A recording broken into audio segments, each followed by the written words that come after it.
Well, fundraising is underway, I understand, to help get trains up and running after the devastating flooding in KZN last month. It's been devastating, hasn't it? 9 sections of the railway network have been severely damaged. Prasa spokesperson Andiswa Makanda joining us to talk about it. And Andiswa, hello to you. So 9 sections, what are we looking for? How much is the damage worth? And who are you hoping is going to come and support the call? Good morning, Gareth, and good morning to eNCA viewers. As you correctly point, 9 sections of the railway line were affected by the floods in KZN. We did a lot of assessment. Our engineering team and a multidisciplinary disaster management team went in those sections to look at the damage. And at the moment, we're looking at around 2.93 billion rands to repair. But obviously, there still needs to be more investigation and assessments made because some of the railway lines are inaccessible by road.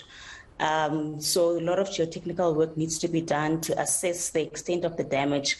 But our preliminary investigation have found that 9 sections were heavily affected. But I must say that work has already started to repair some of the railway network. Tell me, why is fundraising necessary? Why aren't you using the government credit card? I must say, Gareth, that we are reprioritizing some of our budget allocations to fixing the lines. There has been a budget allocated to repair the damage on our networks. And what's the timeline for getting that money and access to that money? What I'm asking as well is, what's the shortfall between what you're getting from this allocated budget and the fundraising that you're hoping to achieve? What's the difference between the two?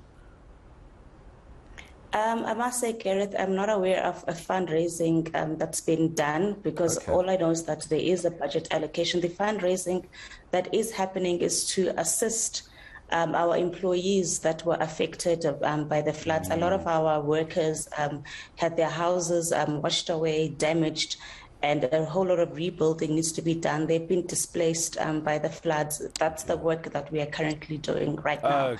We're still quantifying the extent of damage, yes. Okay, so it looks like you and I are talking about 2 different things. So let me get back on the same railway track as you then, if I can use that turn of phrase. So Andiswa, let's talk about the fundraising then. We'll talk about the damaged infrastructure in a moment, because I think we all need to try and help wherever we can for the victims of KZN flooding. Tell me about this fundraising then for the employees. I think for us, we are looking at internally in raising funds for our workers who had been affected by the floods. A lot of them need building material to rebuild their houses. We've tried to find them temporary accommodation. I know the city of eThekwini had also allocated temporary shelter for some of the people, but the damage is huge. We're still locating some of the people who need the assistance. We're getting assistance from our shop stewards just to identify some of the employees that were affected by the floods. A lot of them need rebuilding material to rebuild their homes and restart their lives. Okay, so that's great work, the kind of fundraising to get the employees back to what some would consider normality from before the floods for their own personal lifestyle. So now let's quickly just talk about those 9 sections. So you mentioned there's allocated budget for that. You said work has already begun. Are you able to give me, Andiswa, some details of the areas we're talking about for those who use the trains? What areas in KZN are the focus points right now? Definitely. I think the huge sections of Umlazi line has been severely affected. We're looking at in and around the reunion stations.